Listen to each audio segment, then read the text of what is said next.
And so when you start working and the money is given to you, you know, the idea of money stops being a concept. It becomes a reality. And then you can really look at it for what it is. Yeah. And, you know, now the way that I see it is that it really is, you know, like how I see efficiency. Efficiency is a tool for me to live the life I want to live.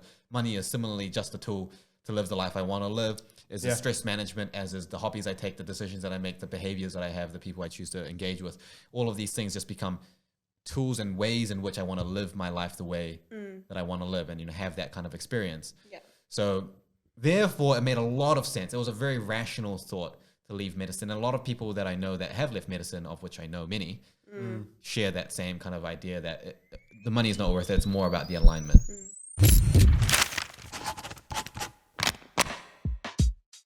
Welcome to Subcut, a medical-ish podcast where we talk about medical-ish stuff, and I've already stuffed that up, but I'm going to continue on anyway. Whether you're a high school person or you're a medical student or anyone really interested in medicine, this is something you should listen to.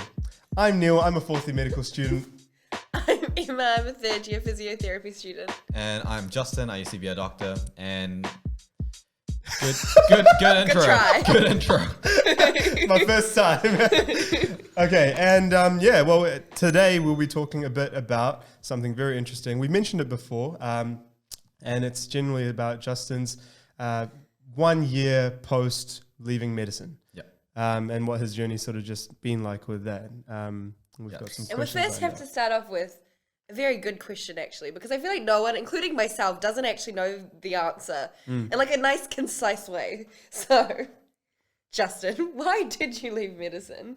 Yeah. So I consistently get people asking me this question, and including, you know, all the variations of the question. Like, are you sure you, like, I got a question yesterday saying from someone on Instagram, they said, are you sure you left medicine? And I was like, I don't even know how to interpret that question. You know, like, I'm pretty sure. I'm pretty you sure. You don't choose medicine, medicine chooses you. You know? Like, I don't find myself waking up at the hospital one day and I was like, oh shit, I didn't leave. It was all a dream. Night shift. It was all a dream. It was all a dream. That's all the lyrics I know from this. Yeah.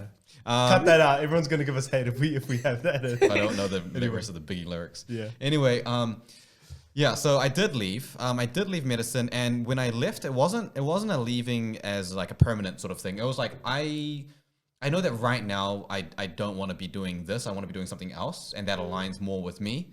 And so I saw that it was a low risk decision that I could make. That aligned the most. It's interesting that you felt it was low risk. Like, you studied 6 years. Yeah, but it's low risk in a number of ways. I think I might have mentioned this in the previous podcast as well, but it was low risk in the way that I felt that I have this model on how to decide career decisions, right? Which is based on a combination of passion, purpose, and personality. And I think that a lot of it is not, especially the personality part, is not really emphasized much. But if you have a certain aspect of your personality that is core to you, and if you are in a situation every day for the rest of your life that conflicts with that personality, I think it causes a lot of problems and a lot of dissatisfaction, even if you're really passionate about it. And one of those things is that I didn't leave the healthcare system or sector because I didn't like healthcare. So interestingly, since leaving medicine, I actually now do medical cases and problem solving for fun. I'll just, every now and again, like, I'll just be scrolling through, and I've still liked a lot of Facebook pages on medicine and all the other stuff. So I'll see things like that, and I'll just take some time to like solve a few medical cases and answer some clinical problems and stuff, and just kind of exercise that part of my brain. Yeah, and so what that's telling me then is that it's not that you didn't like medicine as a concept. Yeah, it's you do still enjoy that. I think it's the way that it's sort of been implemented for society to work. I enjoy medicine as a concept just as much as I ever enjoyed, and probably more because I'm removed from the everyday stresses of it. I think as a concept, I enjoy it even more. It's just that, and I feel that the purpose behind medicine and being a doctor is very like I'd happily assign that as a purpose. So really, the only conflict was a personality aspect. Yeah. And I think a lot of doctors really resonate with that. And not just doctors, a lot of people in any career, I think, resonate with that idea of a personality clash. And so that's why I say that don't try to make a decision on your personality based on theory. Make a decision on your personality or conclusion based on experience, less theoretical conclusion, more experiential conclusion. So for me, I didn't realize how important it was for me to live a life that felt, pretty efficient, right? And so, because efficiency for me means more in my life. I get to do more. I get to have more on my plate. I get to enjoy more things that I want to do. That's what efficiency means for me. It's a doorway that allows me to access more. Yeah. And so for me, that was really important. And medicine really cut into that, not just the time commitment, but because the system itself was so inefficient. Yeah. And that's like a damn fact, you don't dare refute me on that. No, I completely agree. I've spent a total of 5 weeks since the start of this year when I started my clinical experience. And some of the computers still have Windows, what is it, XP or Vista or something on there? I don't even know what it is. We're at 10 now. And you have these the hill, dinosaur computers. the hill background? Taking so slow. Yeah. Oh, The hill, yeah. Really? That one, yeah, something like that. But I get the inefficiencies paper there. folders and, it's... Yeah. Not just that, but, from a systems point of view, how just a lot of different aspects on how things are managed, how staff are managed, how a lot of different aspects of it, I was just very deeply unsatisfied with. And I felt very powerless to change. And that's saying a big thing coming from you because I really want to change a lot of things. And, and that's what you're doing right now through everything with that. So well, I'm trying at least as the intention. And so I felt that was really grating on personality. But the thing is that I didn't need to necessarily start working in order to know that. Because I've been into efficiency and working on it for such a long time now. Yeah. If I really just looked at my life objectively and I thought, what do I do in my daily life? What are my behaviors saying about my personality? Yeah. It would have been very clear that the idea of efficiency or some related concept was core. And I could have known that, but I just didn't. I think that was clear to everyone around you. It was a joke. It was That's the thing. It was clear to me even as a joke. That was the thing. I never kind of... I take ownership for some of those jokes. I take ownership of most of those jokes. I do. I mean, my students used to meme me on that with the topic. So I think it's just... crazy because I talk so much about confirmation bias and, being blinded to these things. And yet it was so hard for me I just didn't see that side at all. And I feel like if someone actually had said what I'm saying now and I'd heard it, I feel like something would have clicked if I had heard that before. And so when I started working, and I think I went through the story in the previous episode. So if you haven't watched that, you just go back and watch that episode and why I quit. I go into a little bit more depth, but when I started working, I realized that, and I had another alternative. And so when I say low risk, going back to what you said before, it wasn't low risk in terms of finances, because there was a moderate to high risk. I had some level of income, from the business and everything. So that was sort of okay. But the risky part for me was fulfillment and satisfaction and happiness. Yeah. Right. So how much do you earn as a first year house officer? Depends on what thing you're going to be in, like ABC or something like that. But generally across all households, it tends to be 100,000? Roughly 90. Roughly you make $90,000 a year once you graduate first year for normal house officer. Now, what does that mean? Cash in hand. After tax, after student allowance, after superannuation, after all the expenses are paid, you are left with roughly $900 to $1,300 per week cash in hand. Okay? So every fortnight where you get paid, after tax goes out, with cash... I don't know. When we're editing this, can you zoom into a face and just be like, the math lady? I don't know what calculation everyone's doing right now, but anyway, yeah. So anyway, don't forget to carry the one. Anyway, so the amount of money you're making is very decent. It's very, very decent. And in fact, studies would show that it's actually at the level of income where you're not going to find any more fulfillment or happiness in life by having more, right? So the studies show it's roughly $75,000 US per family, per household. It does scale depending on the number of dependents in the household, but it's generally per household $75,000 US. So New Zealand... That makes me feel happy. Yeah. That makes me feel Did you better. get that from The Subtle Art of Not Giving a Beep? I didn't. I got that from the primary source. The what? The primary source. I read the actual article. Okay, anyway. Okay, cool. Anyway. At a certain point when you're making that amount of money, which is not a crazy amount of money, right? But it's certainly a more than most people, especially first year out of university. I mean, yes, you study for 6 years and it's freaking hard, but even then, it's still decent money, very decent. Yeah. And so house officers don't really have financial stress as much. A lot of people will support their family and things like that, so it's a different situation. But it's very clear for someone like me that was able to, support my family and all that thing and still have money left over. It was very clear that more money was not going to make a difference for me. In fact, I could have been much more happy with less money. Okay. And so the decision there was like, well, okay, the money is not the primary thing anymore. So what am I really looking for? I'm looking for that fulfillment and satisfaction and happiness.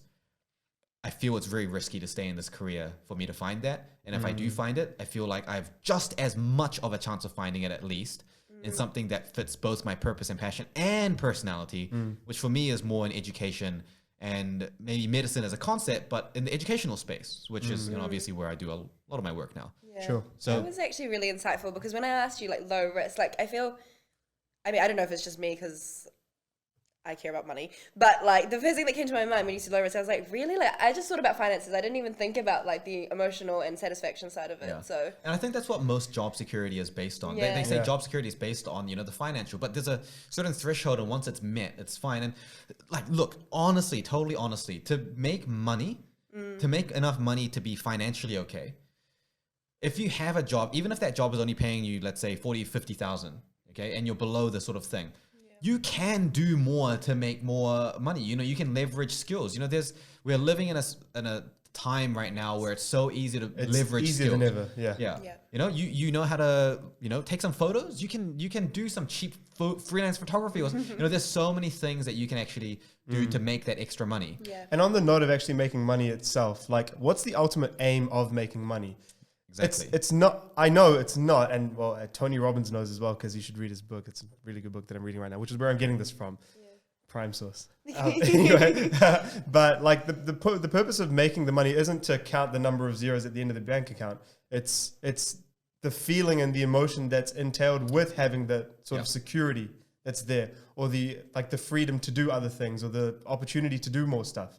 It's not the actual number. And if the fact that you can earn more but still not have that emotional satisfaction of security and freedom, then the purpose of earning more is just defeated. And that's what why basically you Exactly. left. And that perspective is something that I definitely didn't have when I was a student, honestly. Yeah. I was definitely very you're still a student, but you're like, yeah. But I know it. I sort of thought I know. it's just because I read the book. That's why she read the book. Anyway. Yeah, I didn't have that perspective. I wasn't a Niel, so I didn't have that you weren't perspective. Emma. I wasn't so advanced. Really just, that's big. Yeah. And so when you start working and the money is given to you, the idea of money stops being a concept. It becomes a reality, and then you can really look at it for what it is. Yeah. And now the way that I see it is that it really is, like how I see efficiency. Efficiency is a tool for me to live the life I want to live. Money is similarly just a tool to live the life I want to live. Is the stress management, as is the hobbies I take, the decisions that I make, the behaviors that I have, the people I choose to engage with. All of these things just become tools and ways in which I want to live my life the way that I want to live, and have that kind of experience. Yeah. So therefore, it made a lot of sense. It was a very rational thought to leave medicine. And a lot of people that I know that have left medicine, of which I know many, share that same kind of idea that the money is not worth it. It's more about the alignment. So what have you done in this year since then? Yeah. Is So What's changed? I want to ask one question Yeah. just before we get into the year progress with that. And that's like, you keep on mentioning stuff about your personality and the fit between that as well. What stage were you when you left PGY 2? yeah, I was in the middle of my second year. So I did 6 quarters Right. of house officer. Okay, yeah. And like I was talking to a registrar actually pre-COVID, and I was sort of just getting an understanding of what life is like a registrar and just a general doctor and stuff. And he said, to be honest, I've only been a doctor. I think it was like first or second year reg. And he said, I've only actually been a doctor for 2 years. Yeah. Because a house officer doesn't feel like you're a doctor. What you said, not. quoting your own words, is you're a discharge machine. Yes, correct. So the running joke is you're a glorified secretary. Is what Glorified most bitch. doctors will call it. Yeah. Yeah. So and that's entirely true, and I completely think that, right? Like Yeah. so for a long time, because I didn't obviously make this decision overnight, I had thought about it for months and months. Sure. And everyone always says, like, don't think about right now, because I understand house officer is the crappiest part of the job. And once you get over that, you go into something else. And for me, I personally, I was interested in ophthalmology. So that's where I did my honors. That's where I did some research. That's where I did some fitness, blah, blah, blah. That's where I did my elective. So I was really into that. And I actually loved studying about it. Like on the plane ride to and from London where I did my elective. Sorry, by the way, an elective is in your final year of medical school, you go overseas to a country, or you don't have to, but most people will go overseas and spend, it depends on the medical school, but here you spend 8 weeks overseas doing a placement in a hospital department of whatever you really want to do. So there'll be people going to Joburg Trauma Center. There'll be, for me, I went to eye hospital in London. A big diverse range of whatever you want to do. You get to do that, and that's super, super cool. One of the things that people look forward to, which by the way, currently right now has been cancelled for a lot of the students because of COVID. Yeah. My selective in 5th year is just going to be limited to New Zealand. Yeah. Which I'm like counting my privilege and I'm counting my blessings. I'm still happy. Because a lot of students in it's disappointing. So the year before the elective is a selective, which is actually a 5th year thing. And in your 5th year, you have 6 weeks. Was it 5 weeks or 6 weeks? I think it's 5 or 6, something like that. That where you go, it's pretty much the same thing, but most students don't go overseas for that anyway. Actually, most people are domestic. So that's where I was kind of wanting to head towards. And again, the concept of it and the work was super enjoyable. Like I really loved eyes and like looking at eyes, and like when I was in when I'm looking and observing surgeries, it's like, this is just ridiculous. It's just magic. It is really cool. Just YouTube like a cataract surgery. But it's different when you see it under the microscope, because it's 3-dimensional, it's real, and you're just thinking like, this is insane what's happening right now, So I still really, really enjoy the field. And so that was kind of difficult for me to kind of part with that concept of it. But I started thinking about the type of life I want to live and everything else outside of just that. What would I be doing as a registrar? What would I be doing after that as, a training registrar? Or what would I be doing as a consultant? And that's the life. And so do I want to still be doing this and operating and going to clinics and things like that? And obviously a lot of those aspects are awesome, but I couldn't really see a way that I was extracting myself from the system in such a way that it was really feeling very satisfactory. Like I felt that I would always be in that system. Unless I move on to just fully doing private practice and owning my own place and being in charge of that. But in order to do private practice, you don't just become a consultant and then that's it. You become a consultant, you have to kind of have a little bit of experience under your belt. Otherwise, number one, no one's really going to come to you. And number two, it is kind of looked on a little bit weird if you just gap it straight away to private as soon as you become a consultant. Okay. So you'd have to do a few years, get some experience, because even as you become a consultant, you become a junior consultant, and then you. Oh God! It just keeps going. It just keeps going. It keeps going, and then and then I could do private, but it's like, okay, look, honestly, that's from me when I was a house officer, right? 2 years into it, that's looking at an additional 15 years maybe down the line. And this is already after I'd done, my first year of university. From that point would have been 9 years ago. So it's like I did 9 years of university plus house officering. And then 15 years later, then I get to extract myself from that inefficiency that really bothers me. So I made the decision, am I going to get over that inefficiency thing? Or am I going to just do something else where I could potentially find that level of fulfillment otherwise? And at the end of the day, I just made a decision that I thought was going to work, because I didn't feel like the inefficiency was going to be something that ever really leaves my life, based on knowing me. Sure. Yeah. And I think that's the question that I really want to ask, was just that, do you think at the stage of PGY2, did you make that decision prematurely, or do you think you would have changed that over time if you would have become a registrar then? So the other part of it being a safe decision was that I could just go back into medicine. I can if I want to. I never lose my medical degree. And so all I have to do is study a bit and then just go back into it. So that option is still open technically. So it's it's safe in a lot of ways.